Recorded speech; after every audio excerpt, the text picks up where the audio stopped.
afternoon, friends. The title of this presentation has been retitled for the umpteenth time. It's a more bland title compared to the previous one, which I thought was a bit ambiguous. But after listening to this morning's presentations, maybe I changed my mind. The original title was Malaysian Health System in Transition, the ambiguity of public and private. Okay, I thought I would begin with some very brief preliminary remarks about Malaysian as a polity, as a federal polity. Now, this might not be necessarily in the wake of Mars Flight MH370, but that's Malaysia. I think the maps you are consistently seeing shows more of the Indian Ocean. But blow up of that, Malaysia was decolonized in 1957 as the Federation of Malaya, which at that time included the 11 territories on that peninsula, not including Singapore, which is at the southern tip of that peninsula. In 1963, it was expanded. What happened was Singapore, at that time was still a crown colony, and but it had a very vibrant left-wing movement, and the certain quarters were worried that Singapore might end up as the Cuba for South Asia. So the Brits, arranged a solution to that. Again, that was to decolonize it at the same time, incorporate in the larger, more politically conservative Malayan Federation again. But that raised anxieties again among the politicians in Kuala Lumpur. Tunggal Rahman was then the Prime Minister. Was concerned about the ethnic composition of the expanded Malayan Federation. So the upshot of that was Sabah and Sarawak, which at that time were also British colonies, were also decolonized at the same time, and incorporated into the expanded federation, which came to be called the Federation of Malaysia. So that was in 1963. 2 years later, Singapore left the federation, and is now, and since 1965, has been an independent island nation state.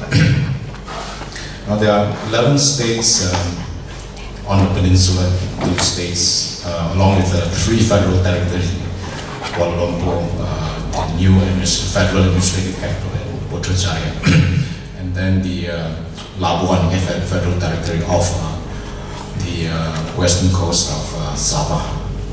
So it's 13 states and 3 federal territories. It's in name a federal polity, but in contrast to South Africa, Canada, United States, it's a very high centralized federal polity, almost to the point of a unitary state. So, for instance, the states on the peninsula, the state governments, the equivalent of provincial governments in Canada, constitutionally they have legislative power over 2 areas of national life. One, matters related to landed matters, extension of minerals, and including water management, water resources.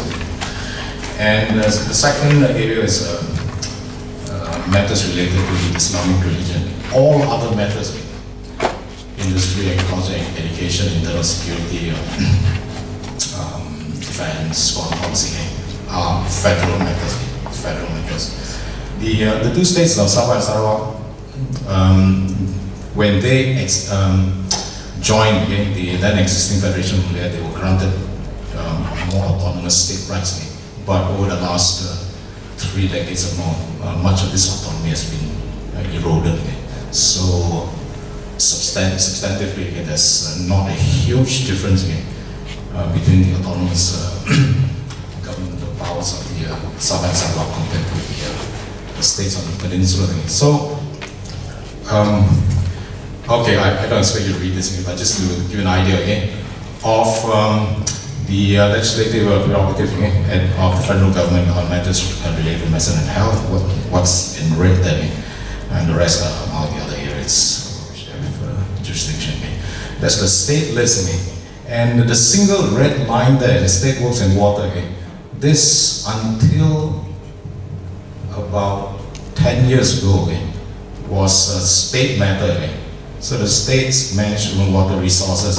And for a state like Johor, okay, which sold raw water to Singapore, okay, and then bought back treated water again from Singapore. Okay. It wasn't a huge source of revenue, okay. Nothing compared to minerals, okay. Of course not including oil and gas, which was federalized right from the start here. But in the past, tin and gold and or timber resources, again, very substantial in the case of Sarawak, Pahang.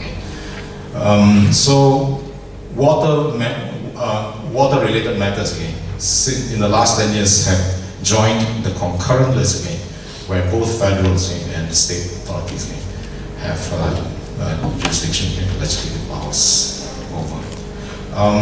The third level of government, local authorities, until the 1970s, we used to have locally elected municipal government. But the ruling authorities in Kuala Lumpur found that they consistently lost local authority elections. So in the 70s they were done away with. And from then on, the municipal authorities were appointed by the state government in which those municipalities were located. So you can see the three areas which are on the concurrent list for overlapping state and federal prerogatives. Now that's as far as areas over which they have legislative authority. But perhaps more equally important again is the fact that the collection of revenues again is also very highly centralized. Unlike Canada, for instance, where your social health insurance is the provincial authorities, government have authority to collect the taxes and top up federal funding. But in the case of Malaysia, the collection of revenues is very highly centralized, so that allows a tremendous leverage over politics at sub-federal levels. So because of this distribution of jurisdictional prerogatives plus the centralized financial collection at the federal level, we have a situation in which the provision of public sector healthcare and the financing of it is very federalized.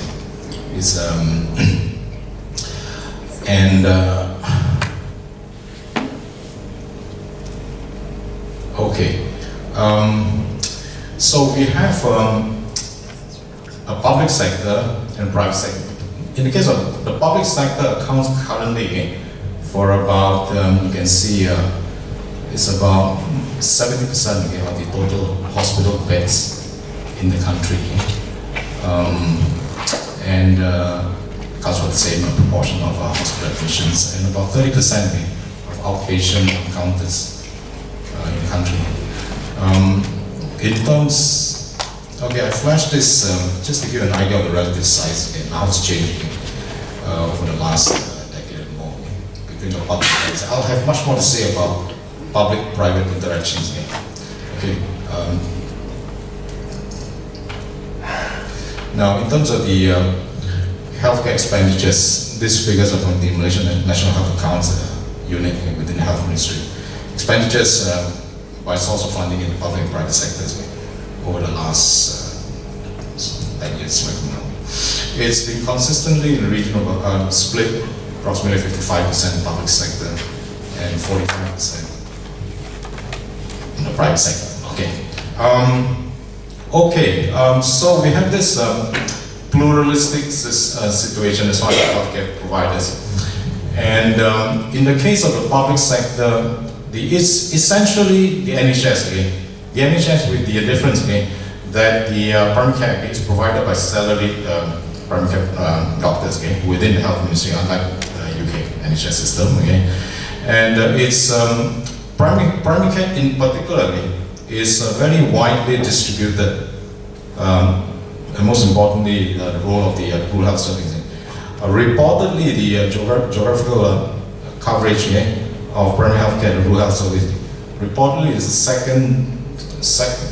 Second in the world after Cuba, about 90% of our population lives within 5 kilometers or 1 hour's traveling distance of a static primary healthcare facility. And as for a backup, could be improved, but it's available. So actually, right up to now, we actually have UHS. What do you see?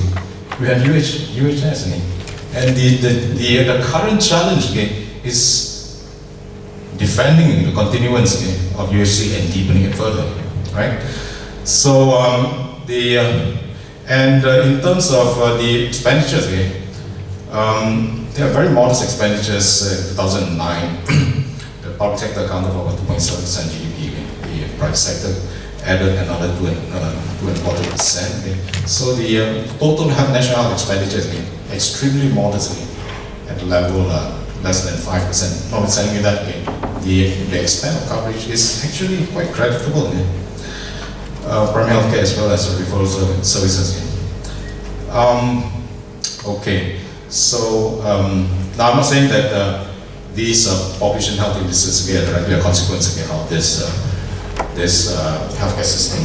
I think there are many other contributory factors from outside the narrowly health purview, which have contributed to this fairly respectable population health indices.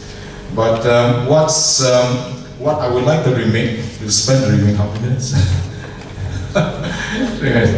Okay, is the challenge that we are facing right now in the last 2 decades the Malaysian government at both federal and state level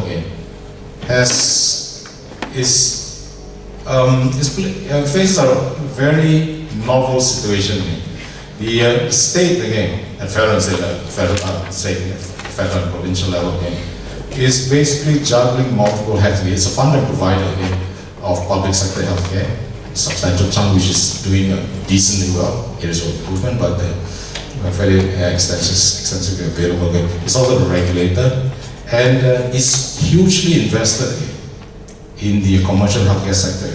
So, for instance, Kumpulan Perubatan Johor is the name of a very diversified private healthcare, commercial healthcare group, which was actually spawned by the corporate wing of the Johor state government. The Johor state is the state just north of Singapore.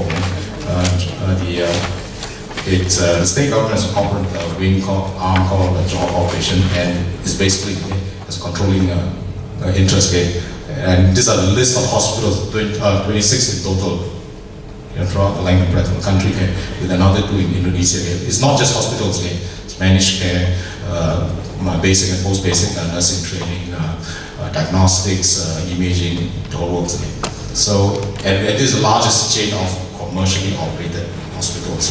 Now that's at the Parkway Pantai is the local merged chain of private hospitals in Malaysia. It's the second largest chain of private hospitals. It's now part of the integrated healthcare holdings. Malaysia has a sovereign wealth fund called Khazanah. It's not as huge as the Temasek or Government Singapore Investment Corporation. I think it's about 70 billion total value of the market capitalization of that of Khazanah. So IHH, Integrated Healthcare Holdings, is the healthcare subsidiary within Khazanah. In 2012, IHH became the second largest listed private healthcare group in the world, after the Hospital Corporation of America by market capitalization. To the Pantai chain of hospitals and Parkway chain of hospitals, it sold off 30% of that to Mitsui, the Japanese financial group. With the cash injection, they bought up the largest private healthcare group in Turkey called Acibadem, and then in 2012 they went for listing IPO. The IPO was the second largest in the world, third largest, in 2012. And based on the share listing price in 2012, that converted, then made it the second largest listed private healthcare group in the world. And just like the KBJ group, it's a diversified conglomerate. It's not just hospitals, but managed care, diagnostics, nursing training, sports medicine, etc., etc. So we have this situation again where the state is not. Oh, there's another smaller government link again. Healthcare group in Sandavi, plantation company, tied up with Ramsay, an Australian healthcare group again. So they have 4 private hospitals and another 3 in Indonesia. So now you can imagine the kinds of divergent priorities again, conflicts of interest again. That situation again engenders again where the government is wearing these multiple hats, provider, regulator, again, and investor again. So for instance, again in 1992 again, the National Heart Institute again, Institut Jantung Negara in Malaysia again, is a corporatized but a fully owned government-owned referral heart center. And basically what happened was Sime Darby, which is one of the largest GLCs, government-linked companies, wanted to buy up again IJN. Now IJN again, when it was founded again 1992 again, one of the explicit missions again of IJN, National Heart Institute, was to provide medium-cost, high-quality care in cardiology and thoracic medicine again. And the idea was that it would exist as a fallback option again, as a restrained price bulwark again, against even steeper price increases again in the private sector, such as Subang Jaya Medical Center again. Fast forward 16 years later, Subang Jaya Medical Center again is wanted to purchase again and neutralize again a medium-cost provider again. Okay, this are basically 1 minute. All right. Okay, these are the main points again in the paper. Okay, I'll be happy to send you the draft of that again. I think the paper will be available